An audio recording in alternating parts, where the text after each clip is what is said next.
So reflux, heartburn, GERD, these things suck. So we hear from people almost every day that have improved or completely eliminated these issues with the information that I'm about to explain to you here. And when you understand what's going on and what they're doing to fix it, it's going to freak you out a little bit. But before we get to solutions, let's make sure you understand what's truly going on when there's reflux and GERD and heartburn situations going on. So we all know that when we eat stuff, it goes down to the stomach, and that our stomach makes stomach acid. It's called hydrochloric acid, or HCl. And then that acid mixes with the food and starts to break down the food. The problem is, if it comes back up, now it's mixed with all that acid and it burns us and it hurts and it causes damage, and it's just no fun. So on TV, we're told that if we just take this pretty pill, that it'll turn off that acid and everything's happy. So we take the pill and it turns off our body's ability to create that stomach acid. So the thing is that it's not really fixing the problem. It's not fixing the reflux. The odds are great that you're still getting reflux, but now that the acid is turned off, you just don't feel it. So you don't have that burning, you don't have the pain, and the symptom of the heartburn is gone. So we feel like, oh, we fixed it, everything's great. The problem is, if we're still getting the reflux, there's also digestive enzymes in our stomach that are made to help break down protein. Well, guess what this stuff is made of? It's protein. So these enzymes still have the ability to break down these tissues and cause problems as well. So what we want to understand is, why are we getting reflux in the first place? Some people get it and some people don't. So what's going on? And this is what happens. When the food comes down, right at the bottom of your esophagus, the top of your stomach, there is a sphincter called the lower esophageal sphincter. And it's just like a kind of a little valve, kind of a situation that the food comes in, the valve opens up, lets the food in, and then the valve can close so that we don't get the reflux coming back up. The problem is, this valve is triggered by stomach acid, by HCl.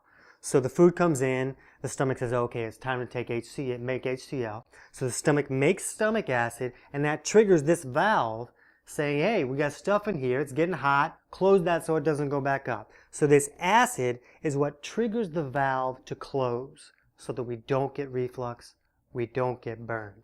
So if this valve is not closing, odds are great that your stomach is not making enough acid to trigger that valve.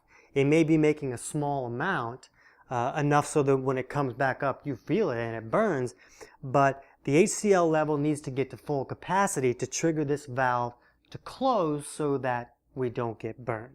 Now, there's a lot of reasons that someone may not make the proper amount of HCl. It's a lot of things that can go on, and we teach about that in our free 4-week digestion course.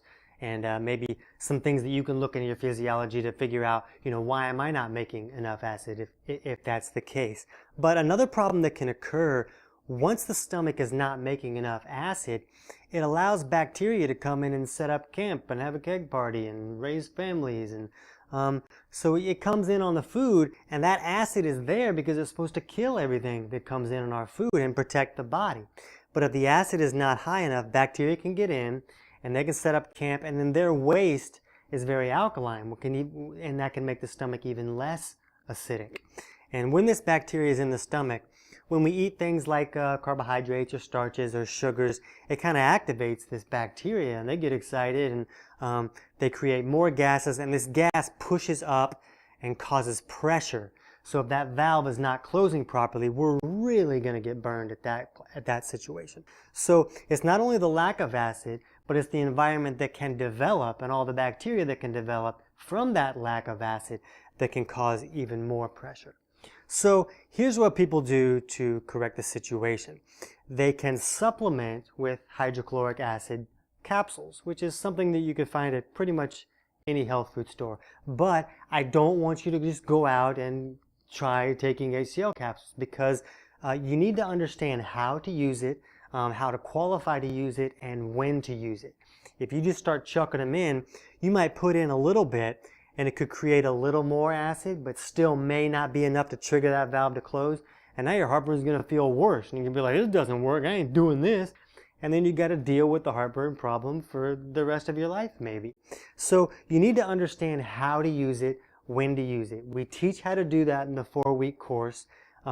Below you're going to see our podcast player, and we have an episode on reflux, GERD, and heartburn. So listen to that to better understand what's going on, and then you can take the 4-week course so that you can learn how to look at your own physiology and understand which issue may be causing the problem for you and the steps that you can take to improve that.